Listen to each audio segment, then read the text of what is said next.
Aujourd'hui, donc, on est tous réunis pacifiquement. C'est une manifestation pacifique, simplement pour nous faire entendre sur cette proposition, cette décision donc, de l'inspection académique, de par la suppression donc, de ce poste sur l'école d'Aregno.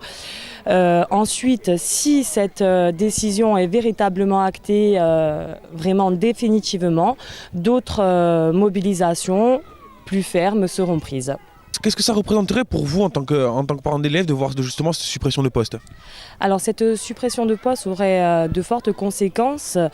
Point de vue que les CE2 en fait monteraient à l'école d'IGAD avec les CM1, CM2, sachant que les CE2 font partie d'un cycle 2 et les CM1, CM2 du cycle 3, donc deux cycles seraient mélangés.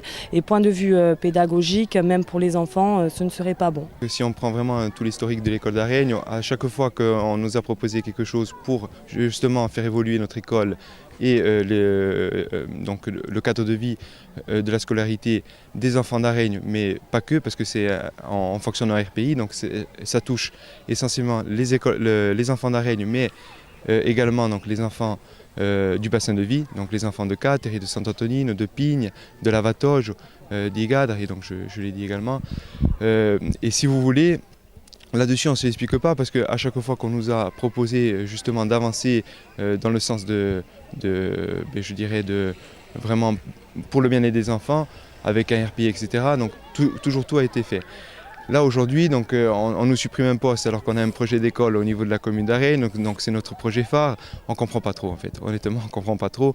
Moi j'avais reçu le DAZEN au mois de septembre ici à l'école d'Aregno, donc je lui avais donc, montré les locaux. Je l'ai reçu en mairie pour lui faire part de notre projet. Il était déjà au courant bien évidemment, mais c'était pour lui montrer le projet de réhabilitation et d'extension de l'école d'Aregno qui était en cours. Il était enchanté, ravi. Donc, l'effectif a augmenté. C'est vrai que par rapport au mois de février, il y a quand même une évolution qui est notable parce qu'on avait 50 élèves de prévus, aujourd'hui on en a 55. Et encore une fois, ça reste des prévisions.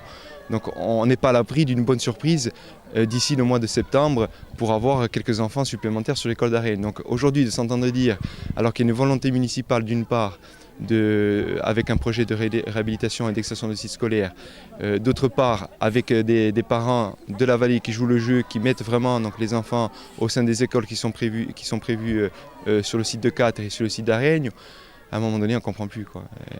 Donc c'est toujours les écoles du rural qui sont touchées, on est toujours en première ligne, et là-dessus, honnêtement, on ne comprend plus. Aujourd'hui, on nous tient des discours qui sont là et qui sont de dire qu'il faut rester dans les villages, discours que nous tenons, pour lesquels nous nous battons, mais pour rester dans les villages, que ce soit agriculteurs, que ce soit artisans, que ce soit commerçants, que ce soit retraités, l'ensemble du corps social qui vit dans les villages et dans le rural, il faut lui donner les moyens d'y vivre. Donc il faut que le service public d'une manière générale, et même le service privé, il soit soutenu.